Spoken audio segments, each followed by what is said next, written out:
যুক্তরাজ্যে জিজ্ঞাসাবাদের মুখোমুখি হলেন টিউলিপ সিদ্দিক। বর্তমানে দেশটিতে ক্ষমতাসীন লেবার পার্টির মন্ত্রিসভার সদস্য তিনি। তার বিরুদ্ধে অভিযোগ রয়েছে তার খালা ক্ষমতাচ্যুত শেখ হাসিনাকে ৩.৯ বিলিয়ন পাউন্ড আত্মসাতের সুযোগ করে দিয়েছিলেন তিনি। এতে দাবি করা হয় বাংলাদেশ এবং রাশিয়ার 10 বিলিয়ন ইউরোর এই চুক্তিতে মধ্যস্থতা করেছিলেন টিউলিপ। ইলেকট্রা রেফ্রিজারেটর, খাবার তাজা তো জীবন তাজা। ইলেকট্রা, ফ্রিজের রাজা। ব্রিটেনের আর্থিক খাতের দুর্নীতির লাগাম টানার দায়িত্ব যার কাঁধে, খোদ তার বিরুদ্ধে উঠেছে দুর্নীতির অভিযোগ। রূপপুর পারমাণবিক বিদ্যুৎ কেন্দ্র কেলেঙ্কারিতে এবার যুক্তরাজ্য কর্মকর্তাদের জেরার মুখে পড়লেন লেবার পার্টির মন্ত্রী ও বাংলাদেশের পলাতক সাবেক প্রধানমন্ত্রী শেখ হাসিনার ছোট বোন শেখ রেহানার মেয়ে টিউলিপ সিদ্দিক। বৃহস্পতিবার টিউলিপকে জিজ্ঞাসাবাদ করে দেশটির মন্ত্রিসভা অফিসের ন্যায় ও নৈতিকতা দল। মন্ত্রিসভা অফিসের এক মুখপাত্রের বরাত দিয়ে জানা যায়, জিজ্ঞাসাবাদে অর্থ আত্মসাতের অভিযোগ অস্বীকার করেছেন টিউলিপ।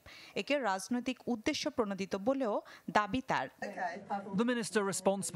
2013 সালে রূপপুর পারমাণবিক বিদ্যুৎ কেন্দ্র নির্মাণে রাশিয়ার সাথে চুক্তিতে মধ্যস্থতা করেন টিউলিপ সিদ্দিক। অভিযোগ, এই চুক্তির মাধ্যমে খালা শেখ হাসিনাকে 3.9 বিলিয়ন পাউন্ড আত্মসাতের সুযোগ করে দিয়েছিলেন টিউলিপ। শেখ হাসিনার বিরুদ্ধে দুর্নীতি দমন কমিশন যে তদন্ত শুরু করেছে তার আওতায় রয়েছে এই অভিযোগ। সংবাদ মাধ্যম ডেইলি মেইল জানিয়েছে, আগামী মাসেও জিজ্ঞাসাবাদ করা হবে টিউলিপকে। এছাড়া ব্রিটিশ হাই কমিশনের মাধ্যমে যুক্তরাজ্যকে একটি চিঠি দেবে দুর্নীতি দমন কমিশন। এর মাধ্যমে তিনি বিদেশি অপরাধ তদন্তের অধীনে পড়তে পারেন।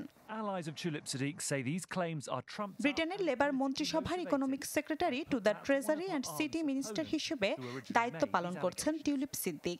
দুর্নীতির অভিযোগ সামনে আসার পর তাকে নিয়ে নিন্দার ঝড় বইছে সামাজিক যোগাযোগ মাধ্যমে। সঠিক তদন্তের দাবি উঠেছে বিরোধী কনজারভেটিভ দলের পক্ষ থেকেও। যদিও টিউলিপ সিদ্দিক নিজ দায়িত্বে বহাল থাকবেন বলে জানিয়েছে ব্রিটিশ প্রধানমন্ত্রীর দপ্তর ডাউনিং স্ট্রিট। মিলা খন্দকার, চ্যানেল 24।